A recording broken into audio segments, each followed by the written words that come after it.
Article 15 ये कहता है कि किसी के साथ भी डिस्क्रिमिनेशन नहीं हो सकता, चाहे रिलीजन के बेस पर हो या फिर कास्ट के बेस पर। आर्टिकल 16 ये कहता है कि सबको इक्वल जॉब अपॉर्चुनिटी मिलेगी। आर्टिकल 17 अनटचेबिलिटी को पूरी तरह से खत्म करता है। और आर्टिकल 18 ये कहता है कि कोई भी रॉयल टाइटल नहीं होगा, सिर्फ एकेडमिक या मिलिट्री टाइटल अलाउड होंगे। इक्वल होना ज़रूरी है, पर फ्रीडम के बिना इक्वालिटी का क्या फ़ायदा। तो चलो देखते हैं right to freedom. Right to freedom दिया गया है इन आर्टिकल 19 से लेकर 22 तक। आर्टिकल 19 हमें 6 फ्रीडम प्रोवाइड करता है, जैसे बोलने की आज़ादी, मिलने की आज़ादी, घूमने की आज़ादी, रहने की आज़ादी, काम करने की और एसोसिएशन बनाने की आज़ादी। लेकिन हाँ, कुछ रेस्ट्रिक्शंस भी होंगे। अगर पब्लिक ऑर्डर या सिक्योरिटी पर कोई इफेक्ट पड़ा तो ये राइट्स नहीं दिए जाएंगे। आर्टिकल 21 सबसे पावरफुल है। Right to life and personal liberty इसके अंदर आता है। Right to privacy, dignity, health, environment और एजुकेशन, और आर्टिकल 21A भी इसमें शामिल है। अब जब फ्रीडम मिलती है तो एक्सप्लॉयटेशन खत्म होना भी ज़रूरी है। तो हम बात करते हैं राइट अगेंस्ट एक्सप्लॉयटेशन।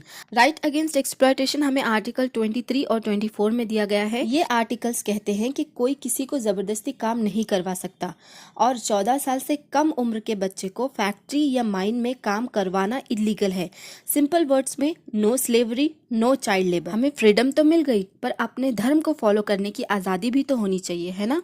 तो right to freedom of religion article 25 से 28 में ये दिया गया है। सबको अपना धर्म मानने, फॉलो करने और स्प्रेड करने का राइट मिलता है, लेकिन ज़बरदस्ती कन्वर्जन अलाउड नहीं है। और हाँ, गवर्नमेंट स्कूल्स में रिलीजियस टीचिंग्स बिल्कुल भी अलाउड नहीं है। अब बात करते हैं हमारे कल्चर और एजुकेशन के राइट्स की।